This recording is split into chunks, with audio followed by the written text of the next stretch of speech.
अस्सलामुअलैकुम तमाम first year के स्टूडेंट। जैसे कि वादे के मुताबिक यहाँ आपसे जो बात कही गई थी कि तमाम इम्पोर्टेंट क्वेश्चन, ना सिर्फ उसकी नंबरिंग बताऊंगा कि कौन कौन से क्वेश्चन इम्पोर्टेंट है, बल्कि मेरे एक्सपीरियंस के लिहाज से जो बहुत ज़्यादा इम्पोर्टेंट क्वेश्चन है वो आपको मुख्तसर टाइम में एक्सप्लेन भी करूँगा।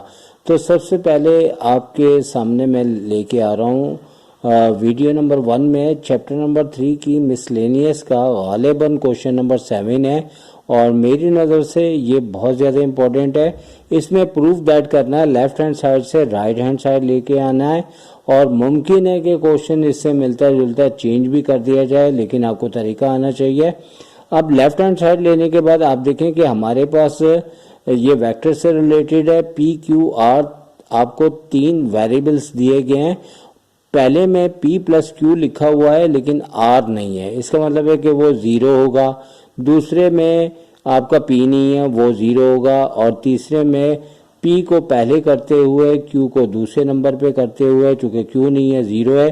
फिर हमारे पास जैसे कि नीचे आप देख रहे हैं डिटरमिनेंट्स फॉर्म में दिया हुआ है और उसके साथ एक ब्रैकेट में p q r आपको दिया हुआ है। तरतीब यही रखेंगे और तमाम नंबर्स जैसे कि पी क्यू, अगर हम पहले को देखें p प्लस क्यू लिखा है तो p 1 है, q 1 है, r चुके नहीं है, इसका मतलब है वो 0 है। इसी तरह सेकंड में p नहीं है तो वो 0 है, q 1 है, r 1 है। इसी तरह तीसरे को भी देखते हुए आपके पास p लास्ट में दिया है, लेकिन याद रखिएगा तरतीब अरेंज कर लीजिएगा।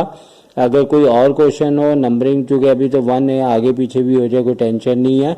p को पहले रखते हुए 1 और q नहीं है तो 0 हो गया और इसके बाद r 1 है। अब जैसे कि हमें डिटरमिनेंट्स लेना है, क्रैमर रूल या आप एक्सपेंशन मेथड कह लें, क्रैमर रूल में भी ये काम किया जाता है। जैसे 1 पहली रो का फर्स्ट एलिमेंट लिया और फर्स्ट रो फर्स्ट कॉलम काटने के बाद 1 0 1 1 आ गया और इसी तरह सेकंड नेगेटिव आता है जो कि 1 लिखा है।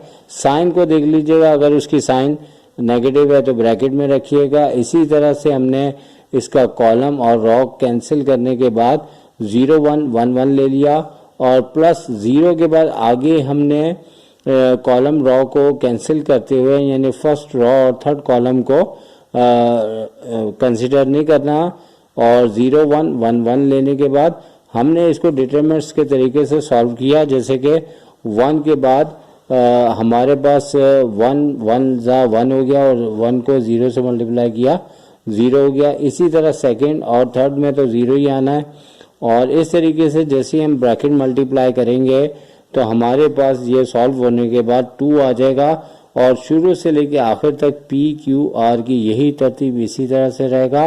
तो एक मुख्तसर टाइम में आपको हमने समझा दिया। इसी के साथ अगला क्वेश्चन थोड़ी देर के बाद और कभी कभार दिन में आपको 2-3 क्वेश्चंस मिलेंगे और अच्छे कमेंट्स और अच्छे व्यूज़ अगर आपके आते रहे तो ये सिलसिला इंशाल्लाह शदीद मसरूफियात के तहत भी आपके लिए टाइम निकाल लेंगे। अल्लाह हाफिज़।